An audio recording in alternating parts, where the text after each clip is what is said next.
3, 2, 1, 0.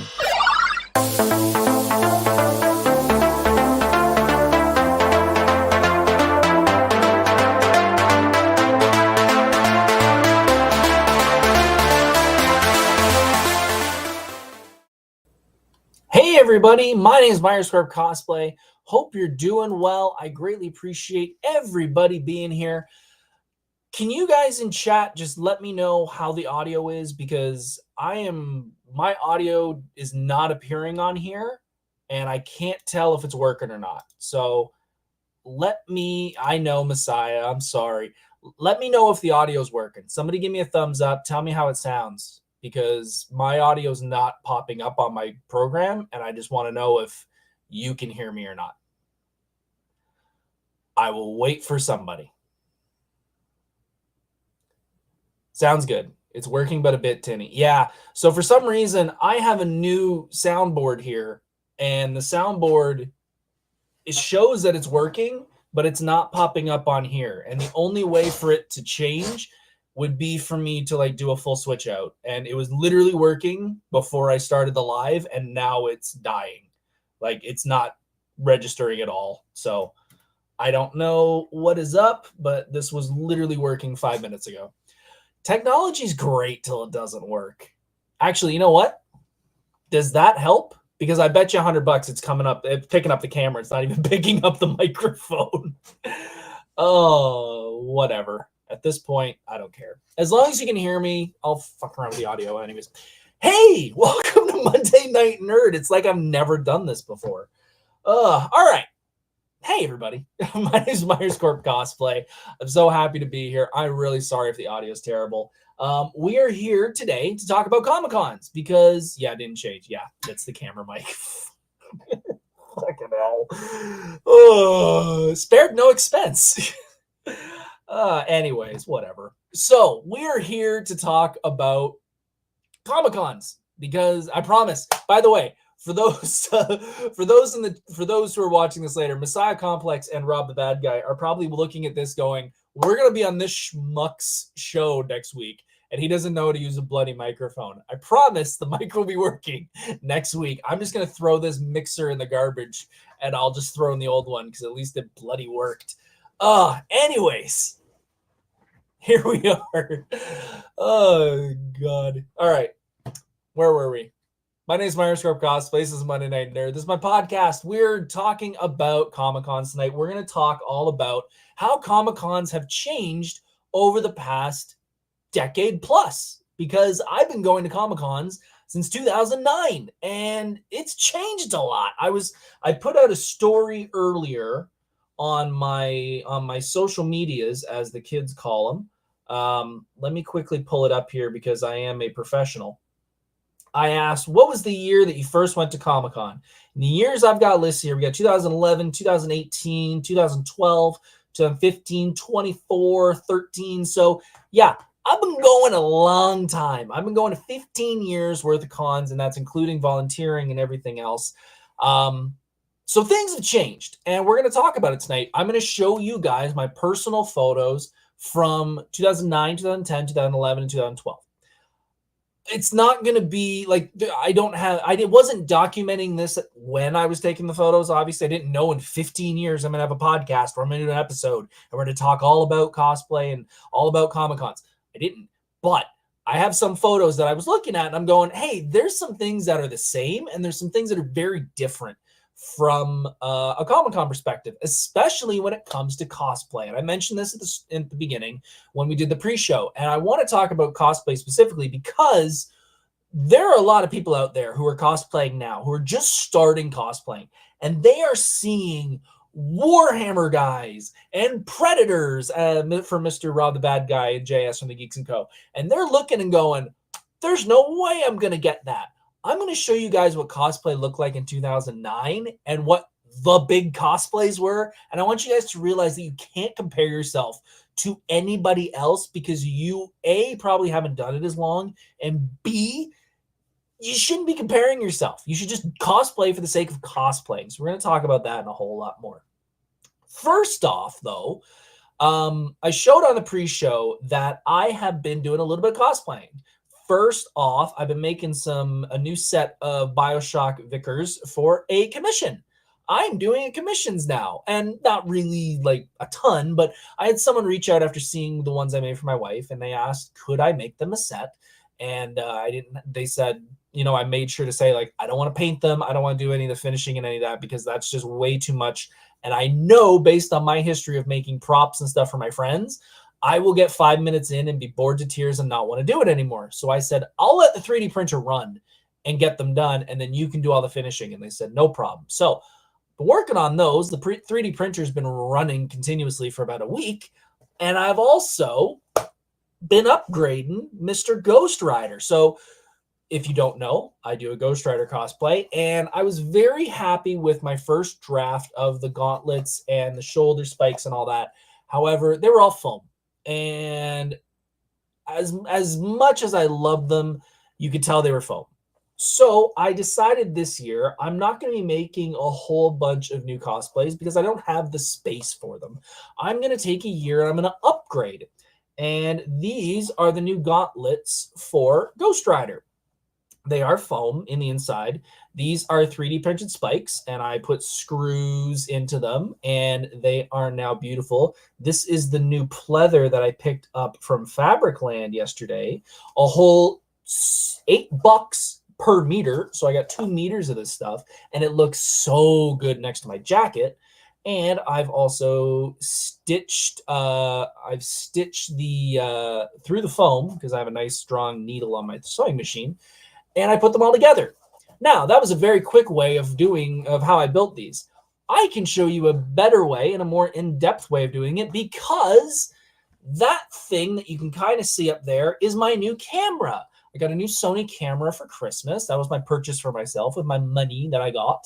And I'm going to be documenting all the things that I'm building this year so I can do tutorials for you folks so you can see how I make this stuff and maybe it'll give you some help. So I documented how I made these, and now I just have to edit the footage, put it all together, and then you guys will be able to see how I made this stuff. I'm also going to be documenting the new skull that I'm going to be making and anything else. That camera is going to be running all the time. I got a big 60 gig memory card in it, and I got extra batteries here that I'm going to have ready and charged so I can record all the time.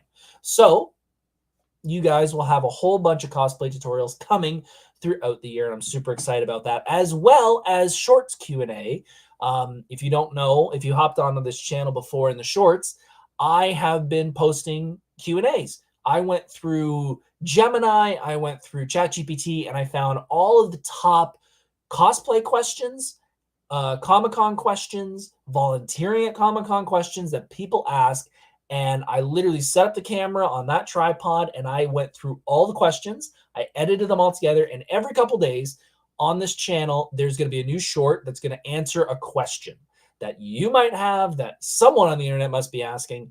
And I want you guys to have all the knowledge that I do about cosplay, about volunteering, about meeting celebrities, and all that fun stuff, because I think you guys might be interested in that stuff. So subscribe to the channel, like the video, and all those things that everyone tells you to do. And yeah, so that's what's coming in the next little while. Let's jump into one review because an important thing happened this week. The first James Gunn television show for DC Comics ended its first season, and that was Creature Commandos. Creature Commandos, 7 episodes, is now in the books. I have watched all 7 episodes, and you're probably going, Mike, watch the TV series. That's because they were only half-an-hour episodes. That makes things a lot easier when you don't like TV. I watched the Creature Commandos. I watched every single episode, and I have to say, he blew it out of the water. Absolutely blew it out of the water. It was such a good series. This is a group of characters that I knew very little about, even as a hardcore comic book fan. But man, did I want to know more about every single one of them by the end. I was so happy with that show. I knew a little bit about Bride. I knew a little bit about Frankenstein. I knew a little bit about Rick Flag. I knew a tiny bit about G.I. Robot. And It was such a good show. I've not cared about these characters more than I do right now. And as Messiah Complex Cosplay says, favorite episode might be GI Robot. You have no idea how bad I did not pause that episode and go, can I make a cosplay out of that? Because there is not a better time do I want to walk around Fan Expo going to different cosplayers and going, are you a Nazi? Because that's all I want to do now is just walk around asking everybody if they're Nazis. Oh, it was such a fun show. It was such a fun show. You could tell everyone wrote it, had a blast, and I am so excited for season 2. Very much cheers to the Tin Man. It was such a good show. If you guys haven't watched it, I'm telling you, you may not be familiar with the characters. You are going to love them by the end. It even made me like Amanda Waller a little better because you could tell she had a little bit of heart in it, and that made me like her just a little bit, not a lot. Yeah, it was such a good show. I can't say enough things. I don't want to spoil it. The ending I was happy with. I kind of suspected the ending, so I wasn't really like by it, but it was still a good ending. Yeah, go check it out. It makes me super excited to see what he's going to do going forward, because if this is the guy who's going to be running DC from now on, I'm ready and willing to watch anything that guy makes, because that was his DC Guardians of the Galaxy. And I don't mean that in that it was a fun team up movie. I mean that was a group of characters that no one gave a crap about 2 months ago. And then as soon as that show started, everyone was falling in love with Weasel, GI Robot, Bride. I know. I can just imagine how many females want to be Bride now for cosplay, because that is such a dope character, and the amount of makeup's a pain in the ass. But I could just imagine that this year we're gonna have a bunch of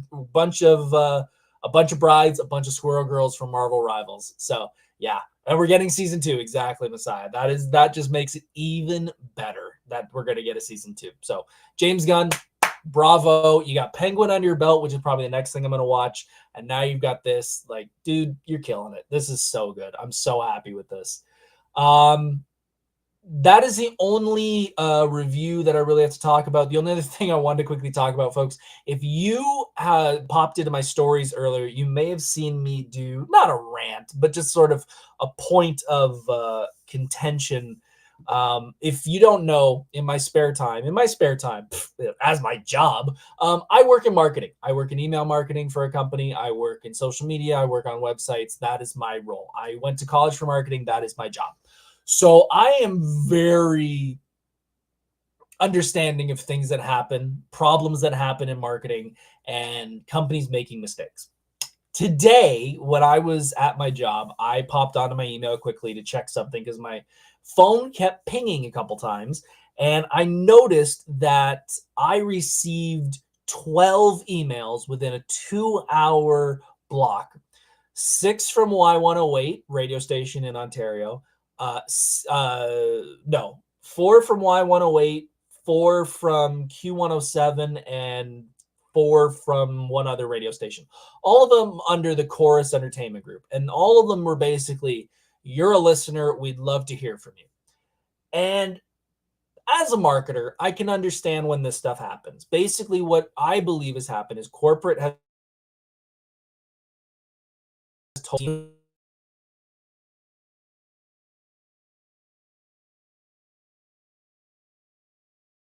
what sometimes happens in things like this is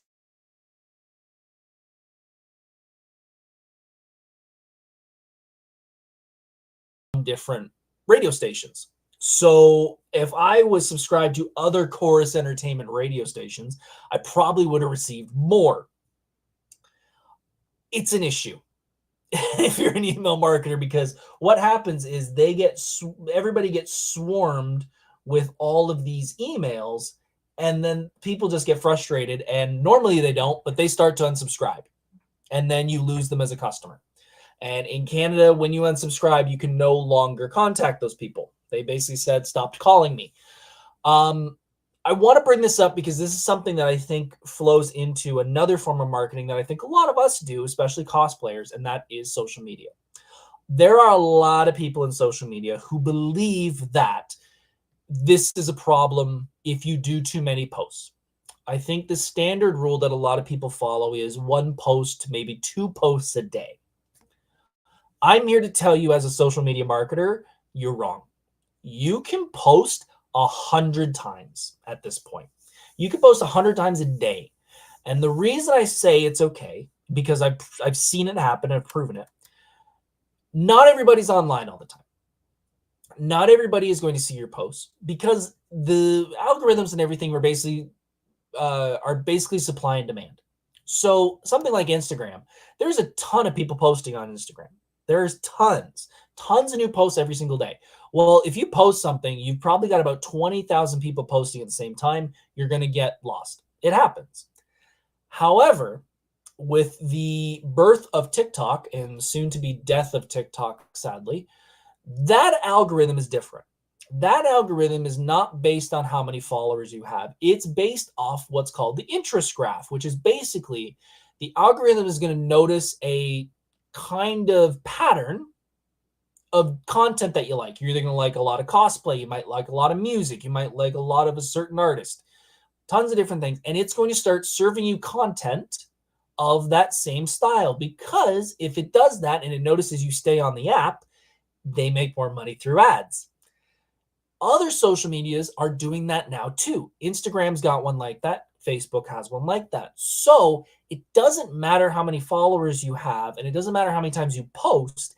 It matters the quality of the post, and is it interesting to people where they are going to engage with it.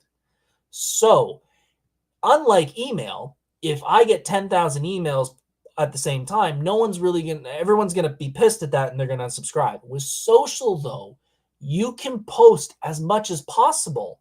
The only thing is that it's quality, because that's what's going to work now. It doesn't matter how many followers you have. I've got 3,000, almost 3,100 followers on Instagram. If someone comes on to Instagram and does a killer post and has 1 follower, they'll probably get way more views on a post than I will. It all depends on quality now. So just post. It doesn't matter. It really doesn't matter how many times you post, as long as it's quality. That's the world of social now. So that the email thing kind of got me thinking, like, we should talk about that quickly, because I know a lot of social media people, or a lot of cosplayers out there, see social media and they're just like, I don't want to post too much because I don't want to infuriate your audience. Your audience probably isn't seeing half the stuff you post anyways. So don't worry about it. All right. That is all we're going to talk about today for news. We're going to jump into sponsorship. By the way, I said it earlier, if you can do it now, like, subscribe, all those things means a lot. Love it. Sponsor, as always, my beautiful, amazing, incredible wife. Seriously, I say it every week, but it is the truth. I love my wife, and I would not be here without her. I would not be doing this without her. I would not have this amazing house, my beautiful animals downstairs. I love you, hon. You know that. You will always be my sponsor. Even if someone starts giving me money, they will be number 2 on the sponsorship list. You will always be number 1. Okay, let's get into this, folks. Let's take a quick drink. Wet the whistle, and let's kick things off with the main event. Why are we talking about this? Well, like I said at the beginning, we've got a lot of people who are just coming to cosplay and going to Comic-Cons and stuff recently. You know, with the anime boom and all those things, it's a lot of new people, and they may not realize what Comic-Con once was. Now, I'm not sitting here with my cane and, yeah, I got some white hair coming in here, but I'm not sitting here going, back in my day, it was so much better. There were things about Comic-Con way back when that were great. There are some things that are way better now. So I'm not going to sit here and say everything sucks now, everything was better then. It's a little bit of both, just like everything else. So I'm going to show you some pictures of my time, specifically Fan Expo, because that was the first con I went to for the first 4 or 5 years of my existence in Comic-Con. And I'm going to show you that some things have changed and some things have stayed the same. So let's kick things off with 2009. And the first photo, if you've ever been to Fan Expo, I want to show you a photo that you are probably well aware of this if you've ever been to Fan Expo Canada. The T-shirt tower has always been there. These guys, I think it's Stylin, they have always had a t-shirt tower. So there is only one in this one. This now it's like three, no, two. There's one in either building. There's one in the north building, one in the south building. So this is Fan Expo 2009. It looks pretty normal to what Fan Expo is now. The one thing I do want to point out is, let me throw my mouse over here, this Canadian leg lamp. So if this is obviously from the Christmas Story movie guy selling this, there was a lot more independent small business booths during these early years of my time at Fan Expo. If you don't know, Fan Expo and Comic-Cons in general really kicked off in around 2011, 2012. That was when the nostalgia boom, and not even just the nostalgia boom, but the Comic-Con boom kicked off. And a bunch of people probably don't realize that one of the biggest things to hit Comic-Con, specifically going to San Diego because that was the mecca back in the day, was not Avengers. It was actually Twilight. Twilight was one of the biggest things for San Diego Comic-Con because it was one of the first conventions to have the cast there, and it was one of the first conventions that females wanted to go to. And I'm not saying that girls never wanted to go to Comic-Con before then, but you had an entire audience of moms and females that read and watched the Twilight movies, and now we're interested in meeting them and wanted to go to Comic-Con. So it wasn't until I believe 2011, because I think the first one came out in 2010. So that was when the big boom started at Comic-Con. That was the first year that they were like, oh, this is a different beast now. The next year, I believe it was 2012, was when Avengers had their panel.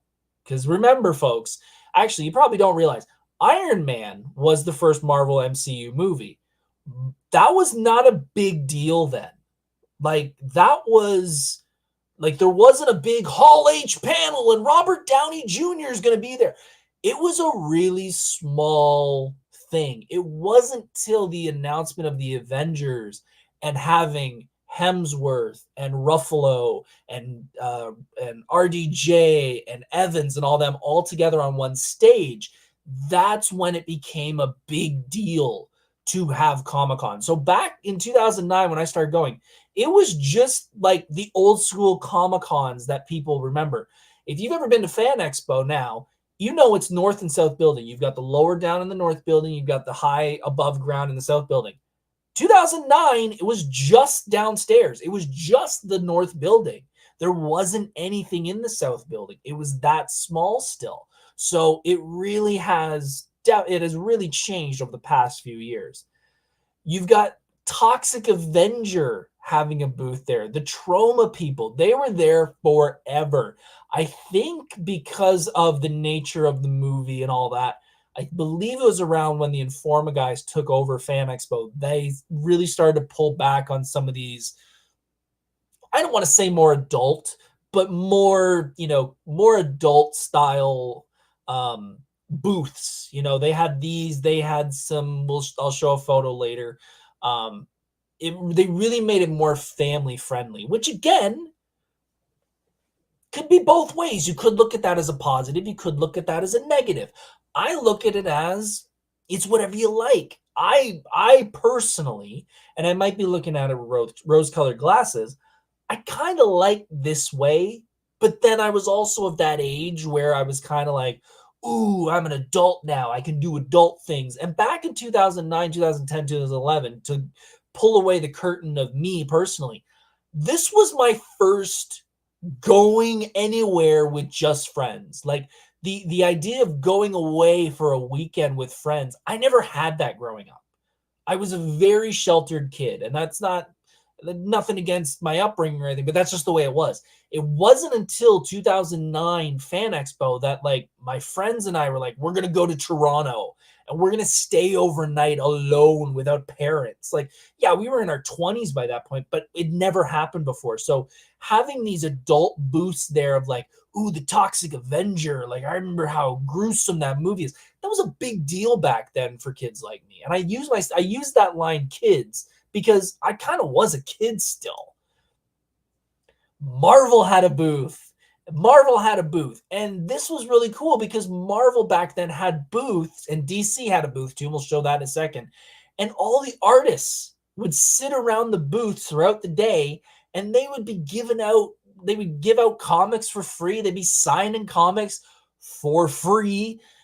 And it was really cool. It was honestly a really cool community type thing. My friends, when they came this first year, they got the opportunity to volunteer. They signed up to volunteer the first year, and what they were set at, they got sent to the Marvel booth, and they were standing there with like, who was it? The guy who writes Spider-Man. I can't remember. Messiah. You probably know him. Brian, was it? I think it was Brian Michael Bendis. It might have been Brian Michael Bendis that year. And they were just hanging out, talking with the Marvel guys and like eating pizza with them. And I was kind of freaking jealous of that. They're more jealous of me now because of the celebrities I've met. But like, it was almost like a community. Like there was, I can't remember who it was. It was the guy who ran Marvel, not Stan Lee. But like he would be there every year and they would just have like a Q&A. And we ended up like, he noticed us every year because we'd go and we want to hear about what the new Marvel stuff is and be like, oh, it's you four. Like you guys are here every year wanting to know more about Marvel. So having, big Marvel booths there, and honestly, it's not even a big booth when it compared to what they've got now, but having the more of a comic style fan expo was kind of cool back then. This is my love for Green Lantern. Like, I was so happy to see a big giant banner of Green Lantern because this was just after the Rebirth kicked in. And also, this was the first time I saw Blackest Night. So if you don't know, Blackest Night was one of the coolest storylines for Green Lantern, where all of the superheroes that have passed away from different reasons are brought back with a Black Lantern ring and become zombified versions of it. So we've got Martian Manhunter, we've got Firestorm, we've got Superman, we got Deadman, we got Aquaman. Like, seeing this photo waiting in line was like, what is this? So this made me even a bigger Green Lantern fan when I saw this. But having cool stuff like this, again, to me, it was more fun because I'm such a comic fan. So if you're a fan of the TMNT movie that just came out, that going to that booth and seeing all that stuff is pretty cool. But to me, I'm a comic book fan, so seeing more comic book centered stuff was really cool too. And folks, look at that baby face. Look at that baby face. That is my first cosplay at a con. That is a picture of my first cosplay at a con, and I am Superboy. I put on my leather jacket. That is the same leather jacket that I use for Ghost Rider. That is my Superman shirt. And those are look at those sideburns. Who wouldn't want to marry that? My wife married that. I think my wife was drunk because I don't understand why she finds that attractive. But anyways, and that in the background is a buddy of mine. That is my buddy Andy. He was doing Rorschach. Not a bad Rorschach. Again, we're not, crazy cosplayers, but doing that as your first one, I think you did a darn good job. And they got a bunch of photos in that, I remember. But yeah, that was the first cosplay back in the day. First celebrity I ever met, Mr. Billy D. Williams, Lando Calrissian, and I met him not for myself. I met him for my mom. My mom wanted his autograph, so I met Mr. Billy D. Williams. I do not have a Billy D. Williams autograph. My mom does. Super sweet, by the way. I really wish he was still here. He was such a sweet guy. Crystal said, I miss the more goth horror stuff. I'll never forget meeting one of my favorite bands, the Birthday Massacre. Yeah, and that is something I want to go into in a second. I've got a photo that sort of centers that point of, it was a way more adult centered Comic-Con, and not in a way like it was pushing kids away. It was just the way it was. When I talk about cosplay, folks, this was a big cosplay back then. This was one that I saw walking around and I went, holy crap. So for all those people who see the Warhammers of today and see all these giant 3D printed cosplays, even if you look at my Judge Dredd, this type of cosplay is still good. Like, please don't think that in 2009, we were looking at that going, ugh, I can obviously tell that's not the right nose for Penguin. And that Joker just, dude, it looks amazing. Like, that is time spent on those cosplays. I can just imagine how warm Harley is in that in that leather cosplay.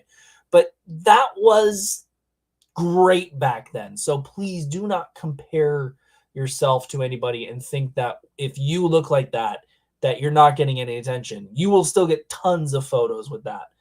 This is my favorite cosplay ever. And you're probably wondering, it's stupidly easy. I don't care. That was ingenious. So if you don't realize what that is Michael Myers, which I love already. And he is dragging his victim. Who I find out later, because I took this photo and then I ran and talked to them. She has got a scooter board. And if you remember scooter boards back in the day, back in grade school, it's those little plastic things that have wheels on them. That is sewn into her pants. And she is being drugged under the armpits by that backpack. That is not stitched to her. That is literally hooking your arms under and being drugged by that. I can tell you that is painful as hell. She is so sore. And the effort and the, willing to do that, I applauded them so much. They're going down the hall, and if you know this is like the second floor up of Fan Expo, they go around the corner to where the washrooms are, if you know where the washrooms are, and I'm like, I sprint because I want to go see them. She pulls her shirt back, and it is just a red stripe up her arm. Her arms are taking all of that punishment.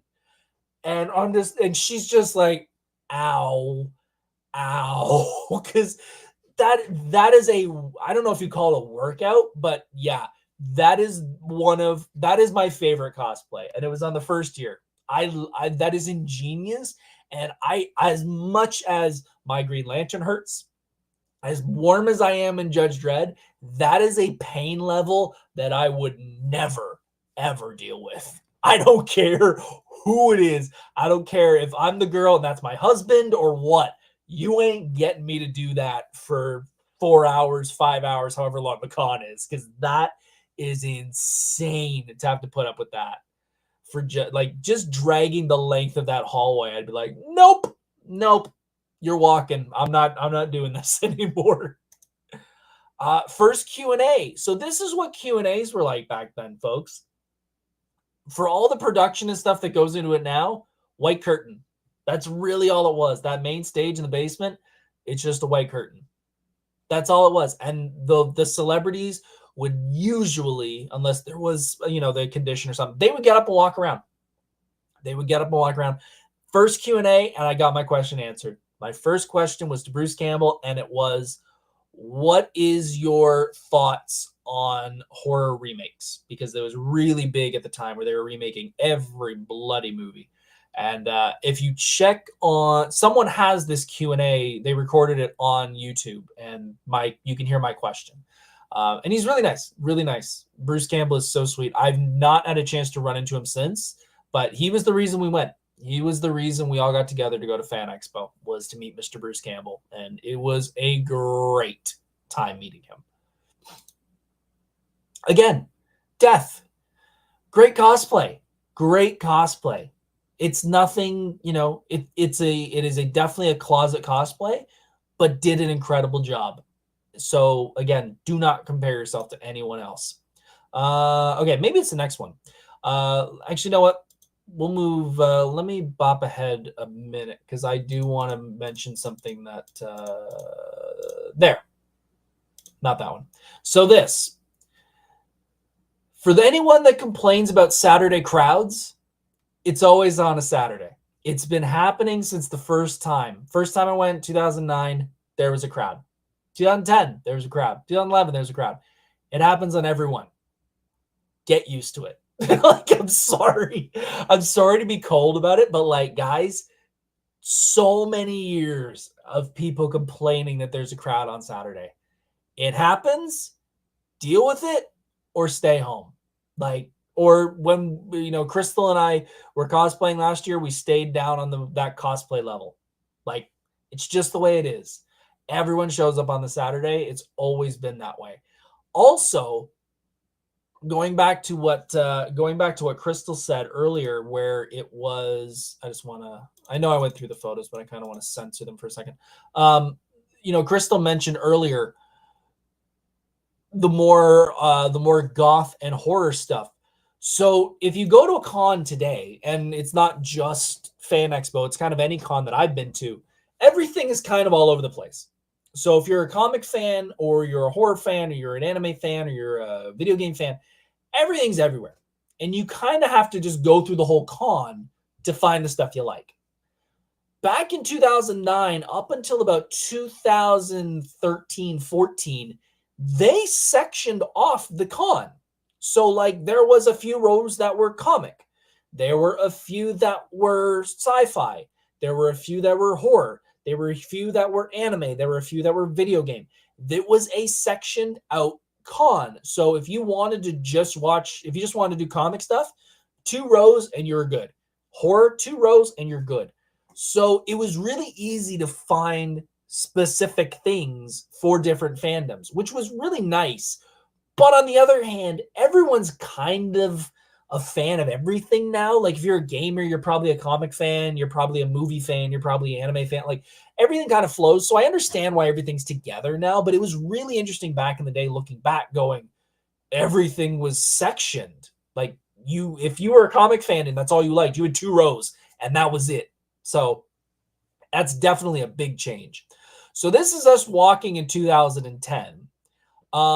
If you don't know the outside of Fan Expo that well, this is not Fan Expo. That's Fan Expo. Right down there. And that is probably, well, I'm not even on the right screen. I'm going in on so this is not Fan Expo. That is Fan Expo. Way down there. So this is what the lineup looked like on a Friday for Fan Expo. Because back in the day, it was only 3 days. It was Friday, Saturday, Sunday. It wasn't Thursday. Thursday got added in 2014, 15. So even then, you still had people that were packing the others at the Metrotronic Convention Center. Folks, this was just I figured everybody who was an Xbox fan would just like love to see this. Back when Halo Reach was the new game. Like, even I'm not even an Xbox fan, and I'm like, wow, blast from the past. First time seeing Stan Lee in person. Super sweet. Whoop. Super sweet, obviously. Didn't meet him then. Was one of those that I kept missing until I found out, like, this is probably his last convention, and then I ended up meeting him. But yeah, he's always been a busy guest. He was never dead.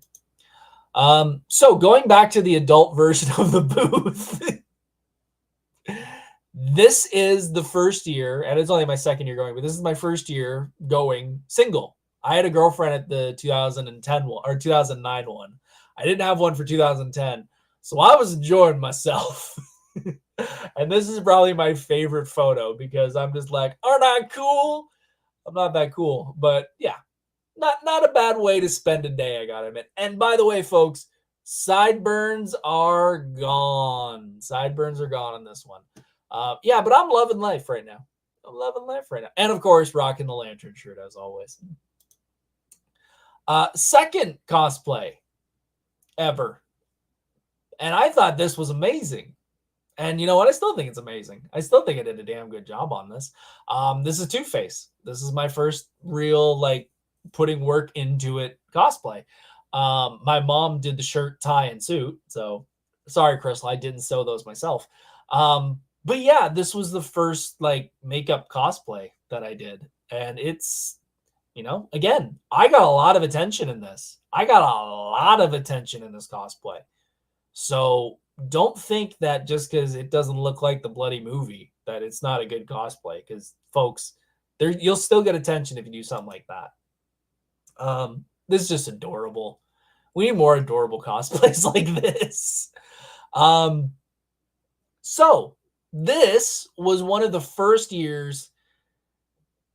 Excuse me. This is one of the first years where I realized Fan Expo is just like every other company and are stupid. So remember how I told you 2009 was they only had one building? They were on the south building. Well, they did the opposite in 2010, and they just booked the north building. So for anyone in the Toronto area, or anyone that's ever been to Fan Expo or Toronto Comic Con, you know that Toronto Comic Con is just in the north building. Think about if you tried to put Fan Expo in that building. All of Fan Expo in that building. That's what they tried. And this was the first year that you left, you were not getting back in. That is a thing that happens almost every year now, where they will hit a capacity on the Saturday. And if you leave, no matter what pass you have, you're not getting back in. And this was the first year. This is the crowd trying to get back in, and they've been locked out. We were up doing a Q&A, and I remember walking out and hearing somebody saying, we've hit capacity, the fire marshal shut the building down, we can't let it, they won't let any more people in. And I'm like, yeah, right, like they would do that. And then I walked to the railing and I looked over and went, holy shit. So think about if you bought a VIP pass, and to be honest, they were probably close to the same price by then as they are now. They've never really raised their prices for all the problems that people have with Fan Expo. They've kept their prices pretty much the same for like almost a decade now. I think this was probably about 129. I think now they're about 169. So it's not a big jump in over a decade. If you paid $129 and you walked to that door thinking you were getting in and you were told no, we're at capacity, boom, like the explosion of frustration that would happen. Yeah, so that happens, and it happens even today. And again, yeah, this is Fan Expo on a Saturday in just the North Building. It was nuts. It was nuts, and they never did this again. I think they only did 2 more years in the South Building alone, and then they ended up doing what they do now where they have it split. And I was so happy when they did that. Oh, the honest relief. Everyone complains about the escalator and the walkway going across and how it gets jammed up. No one cared. No one cared back then because we were just so happy to have 2 buildings. And I get the capacity and all that shit's a problem now, but like the just like, we don't care. We will stand waiting for that walkway to get clear because at least we have somewhere to go and we're not crammed like sardines like this one was. Now, you might notice this person if you're a WWE fan. This is Amy Dumas. This is Lita from WWE. And she was at Fan Expo. She was not a guest at Fan Expo. She showed up and was just walking around. She bought a ticket. And I was just walking through the crowd, and you can tell by her arm that she has a very distinctive tattoo, and I'm a WWE fan. And I just passed her, and I went, what the And I turned around, I tapped her on the shoulder, I'm like, Lita? And she goes, yeah. I said, can I get a photo? And she goes, sure. I took the photo. This happened more than once. I'll show you another photo in a little bit of just celebrities would just walk around. Now, they do that now if they're a guest. Like, as a volunteer, we have we always make fun of like Jason Mewes.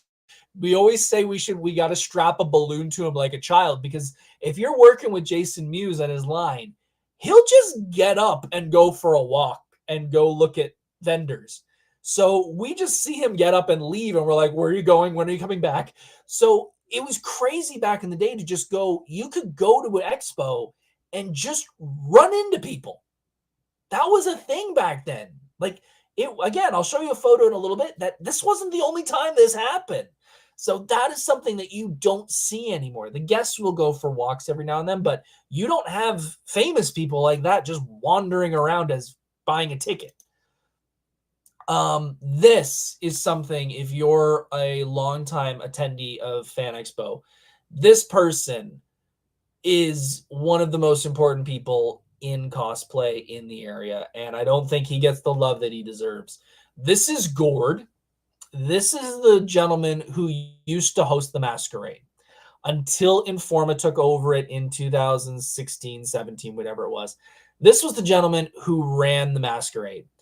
And when I say he was incredible as the Masquerade host, he was incredible as the host. He made me want to host the Masquerade because his humor, his delivery, his enjoyment of it just made everybody in the audience enjoy it even more. For anybody that's been to a Masquerade in the past couple years, you know how many people were there to see the cosplayers.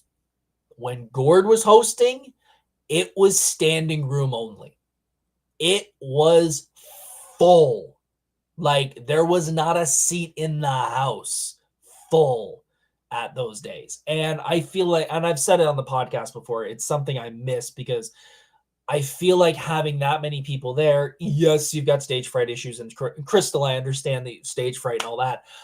But it's something that I think you need at a Masquerade, because you've got so much more people that are into it, loving it, and getting behind the cosplayers. And I just feel like that's lacking now. So I don't know what Gord's doing now, but dude did an incredible job. You can check on YouTube for all the old Masquerades. I know a bunch of people recorded them throughout the years, but he does such a good job. And by the way, the Masquerades now last about an hour and a half.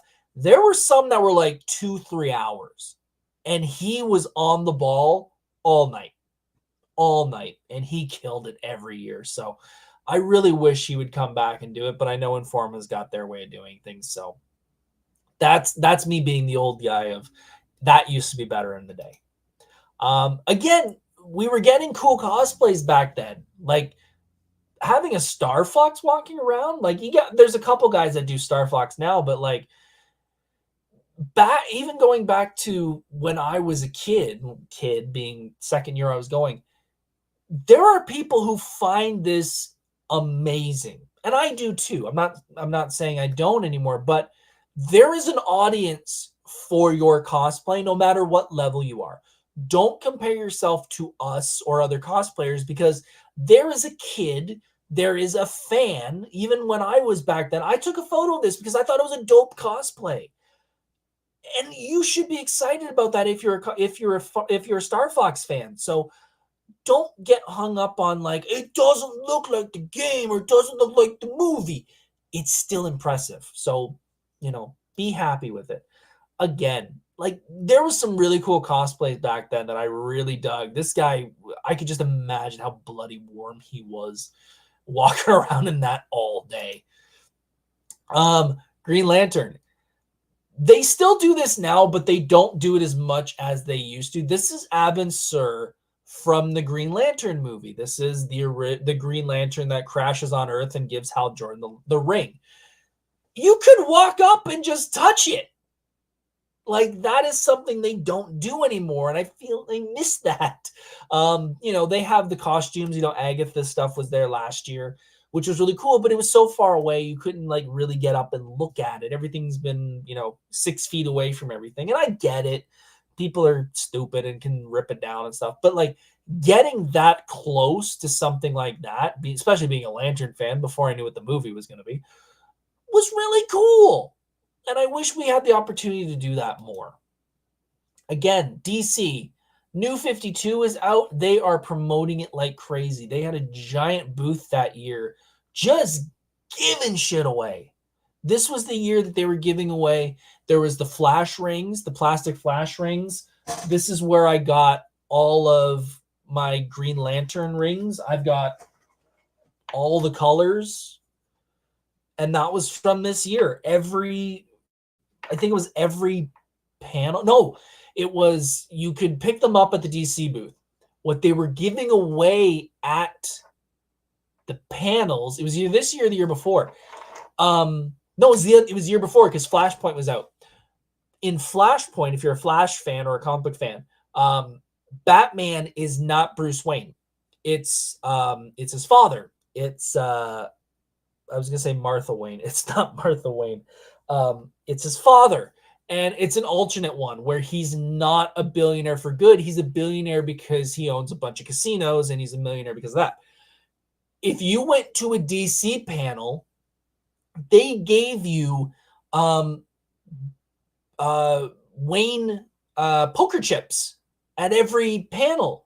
So you hit every panel, you got the whole set of poker chips. I have 3 of them, and like those were cool back then. And then yeah, they were giving away lantern rings at the DC booth and flash rings. So like the stuff you could get for free back in the day is not what you get now. If you're someone who gets the VIP premium, or not the VIP or premium now, passes for Fan Expo, there's a bag you get. You get free shit in it. You get a comic, you get a big poster, and a couple other things. Back in the day, you got a ton of stuff. The first year we got deodorant, we got candy, we got what else we get? We got what was it? There was a little action figure of I think it was Batman or Superman. Yeah, we got a little action figure. We got like a bag of stuff, like a goodie bag worth of stuff. And there was always booths giving stuff out. DC, I remember this year, was just giving comics away. Like you literally went around the booth and it was just stacks of comics. It was like free comic book day. And you just ended up grabbing everything. Crystal, I'm not, it is. I've said this to people who work behind the scenes at Fan Expo. You need to sponsor a deodorant company. And you need to make a Fan Expo deodorant. Like seriously, as a joke, there was a group of people who used to live near me that owned like a soap shop. They made custom soaps and stuff like that. They had a booth at Fan Expo for a bunch of years, and they made like an aerosol deodorant, and they called it Con Crud, and it was basically it's an aerosol deodorant. They sold out every year. Every year they did great. And I've told people at Fan Expo, I'm like, guys, you should do this for multiple reasons. 1, hilarious. B, it's also a great idea because people will buy it. So why they don't, I don't know. But yeah, you got some really cool stuff back in the day that they were just giving away.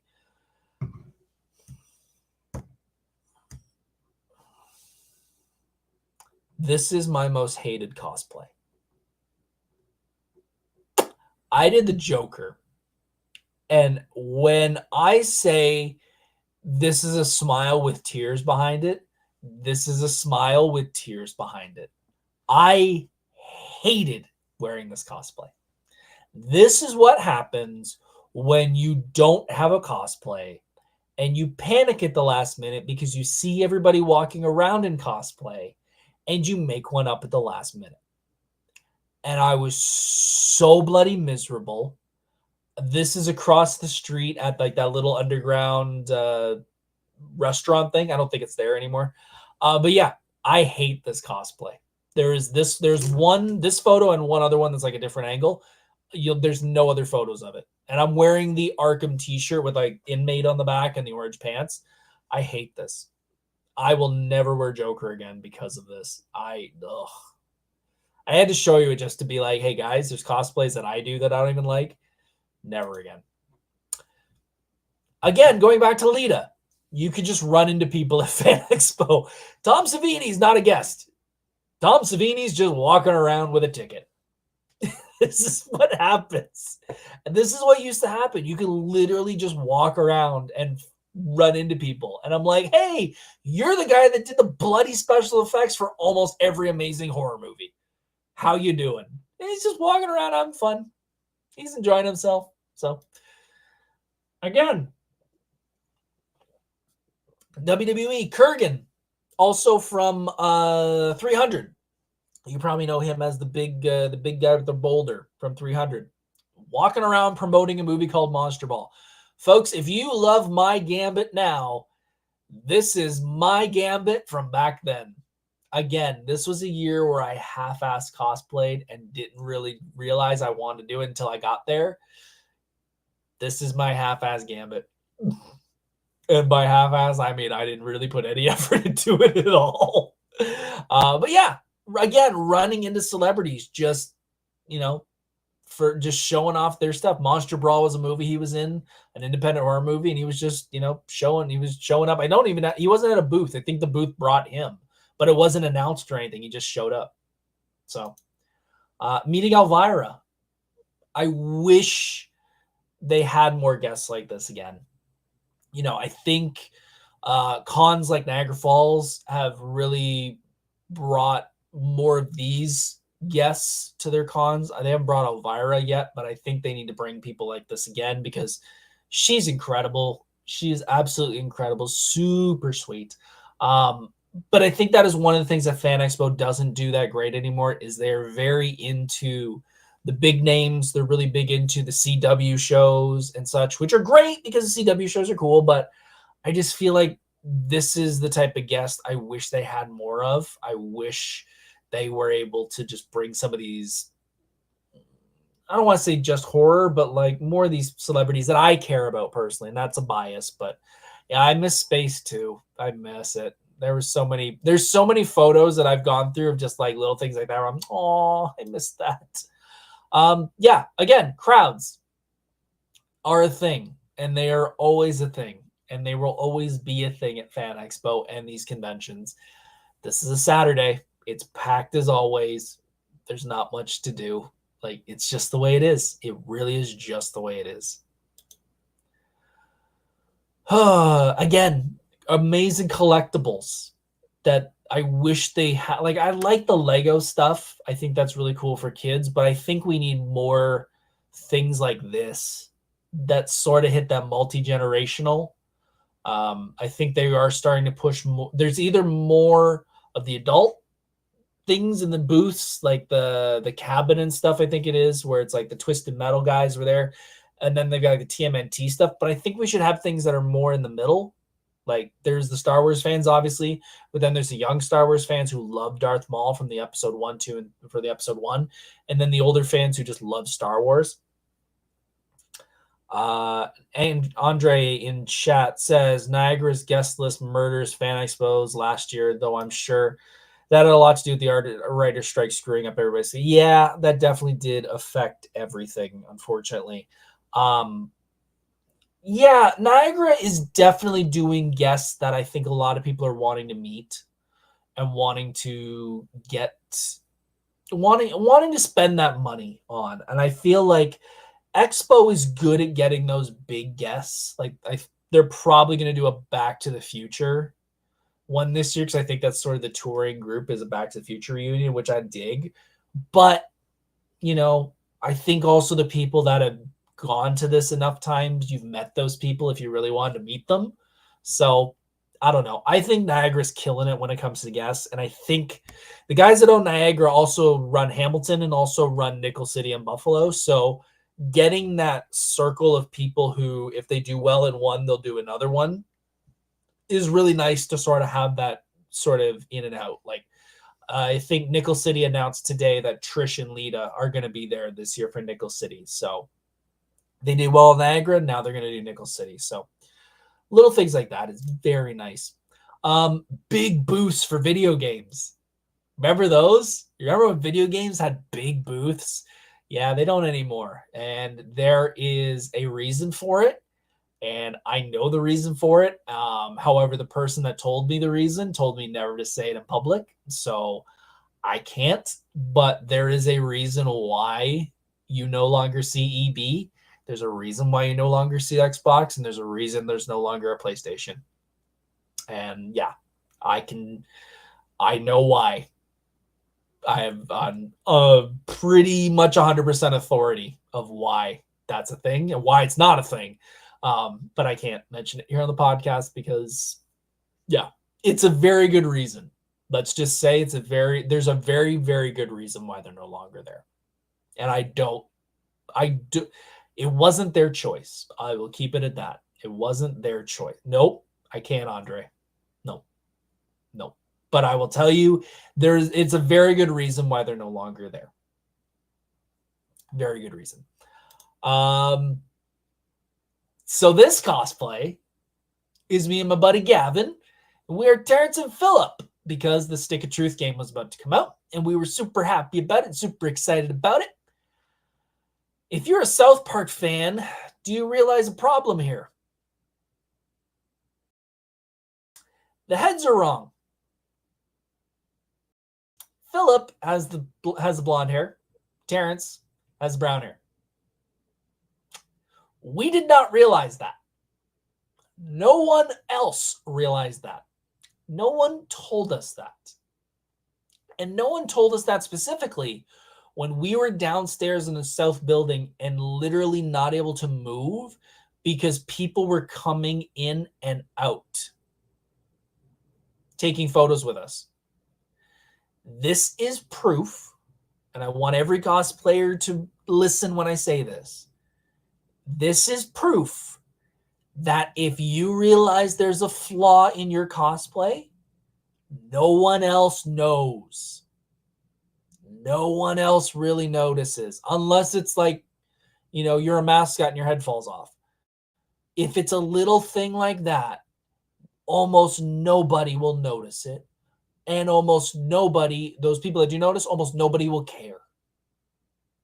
We walked around all day like that, and no one said a word, and no one noticed until we got these photos. And then I was like, but then I realized no one cares. But I will know. Yes, you will know, Crystal, but no one else will. So it's like a drum solo or a guitar solo. You flub a note, no one in the audience notices.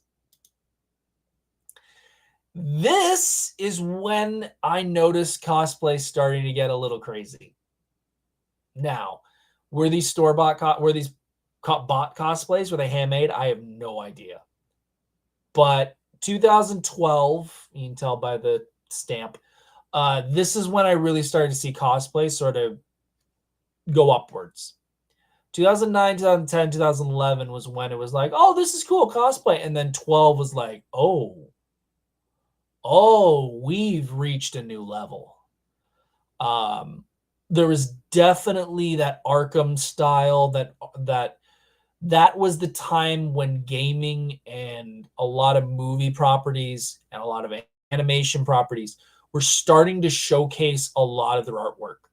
So in the Arkham games and some other games, you were able to get that model in game and be able to 360 it, which made making cosplay so much easier because you could see all aspects of what that costume could look like, and you could scale it properly so you made sure it looked exactly like the game. These guys did an incredible job. Again, you can definitely tell by this DC lineup the different ranges in cosplay. So you've got your Lycra suits like a lot of people have now, Flash, Lantern, even Shazam, Black Lantern. But then we've got the Arkham folks showing up, where we've got Red Hood with a full motorcycle helmet. We've got leather for Batman and Catwoman. We've got the full suit for Joker. like I said, this is when I saw things start to go bigger and getting way more in depth and way more accurate to movies and video games. And nothing sums that up more than this. This was the first Iron Man that I ever saw. And yes, it's in blue and white because it is Toronto Maple Leafs Iron Man.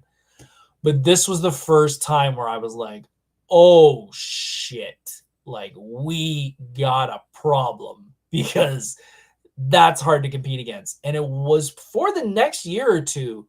If you went to a cosplay contest and one of those walked out, they won easily because it was accurate to the movie.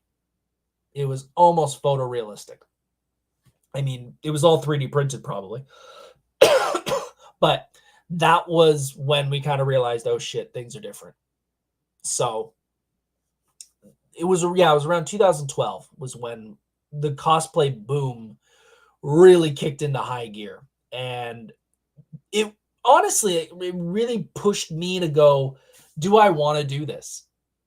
And 2012 was when I kind of took that dip in my cosplay. The Joker was a key one, where I just, maybe this isn't for me. And it wasn't until 2017, 18, 19 that I was kind of like, oh, this is fun. I should do this a little more. And then the rest is history, so to speak. So, in conclusion, Fan Expo has changed a lot over the past 10, 15 years. Is it better? In certain aspects.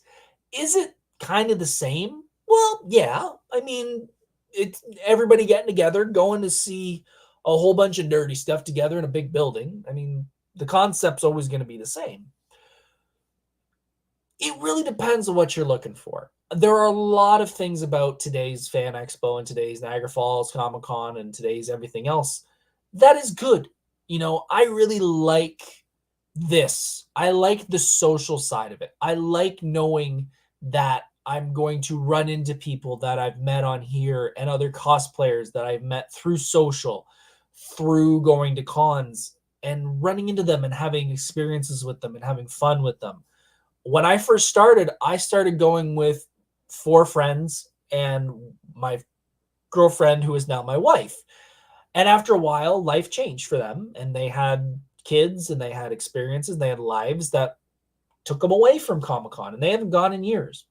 And when I met my wife, she had been going to Fan Expo and other cons for years before I did. She's actually gone longer than I have, but we only went for about 4 years. Then she was kind of bored of it. So if it wasn't for the community and if it wasn't for what's come out of Fan Expo, I don't know if I'd be going anymore, because I'd be going for my own, and I'd be going by myself, and I'd be bored after like 4 hours of walking around. So I think as much as the little things of the masquerade and the goodie bags and stuff like that, as much as I miss those, I think what we have now is better.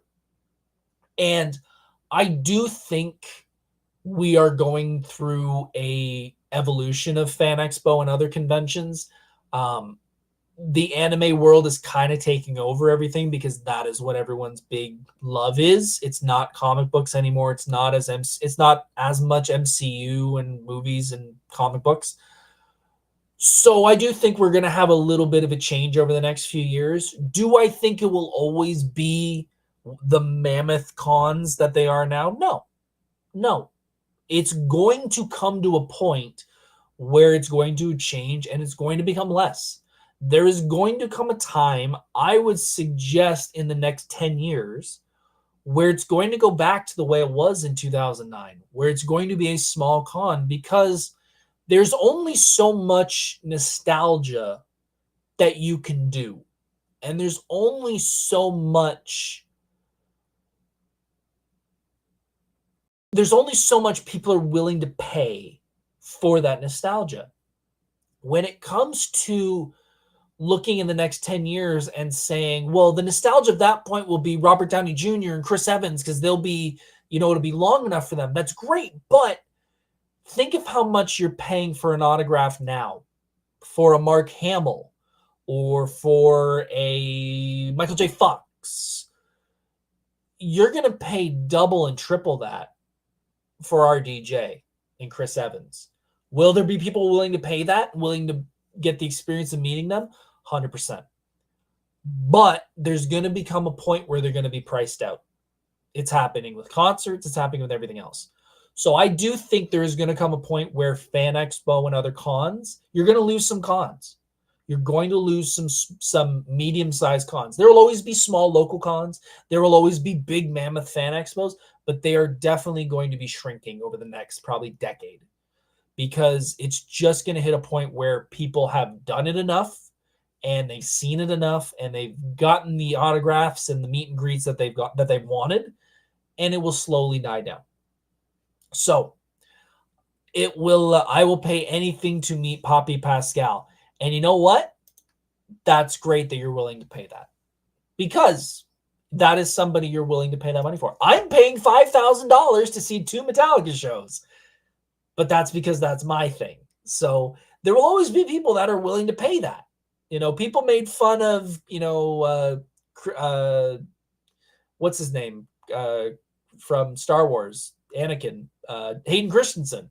When they saw his prices at Fan Expo a couple years ago, they were going like, oh my God, he's charging like $400, $500 for an autograph. Lined up down the hall. Because people want to pay it. They don't mind it if that's their guy or they think they can resell it. But I do think there is going to come a point where we're just going to go, hey, like, I can't afford that anymore. Or they've just met everybody that they wanted to. So I think at some point we're going to go back to the way it was back in 2009, 2010, where it's going to be a smaller con. And if I'm wrong, it stays the size it is. That's great too. So everybody, I know we're running late. We're an hour and 11 minutes in. Thank you guys very much for sticking around. I appreciate it so much. Click that like button, click that subscribe button. You know what to do. Folks, we're going to be back again next week. Hopefully I get this stupid freaking microphone working. And if not, then I will do the show in sign language, because it's going to be an important show. We're going to have the Geeks & Co. guys on next week. We're going to talk all about multiverses. We're going to talk about multiverses in the movies, because every studio wants to do a multiverse now. We're going to have the Nintendo multiverse. We're going to have the new DC universe. We're going to have all these different things. We're going to talk about what makes a universe work, what doesn't, and why. Because there have been some, like the MCU, that have gone over a decade. There's the Kong universe, which has gone for generations. And then there's ones like the Dark universe, which died before they even made it into the race. So we're going to talk about each one of those and a couple others, why they work, what makes them special, and will they stand the test of time? Or will they, fall apart and fade out sooner or later? But folks, thank you all for watching. I greatly appreciate it. We're in 2020-25. It's going to be a great, great year. I'm really excited. We got a whole bunch of cons coming up and a whole lot more. Have yourselves a good night. I love you all, and I will see you very, very soon. Take care, folks. See you soon. Hey, thanks for watching Monday Night Nerd. If you enjoyed this content, please hit the subscribe button, like this content, and follow on social media for even more nerdy fun. See you soon.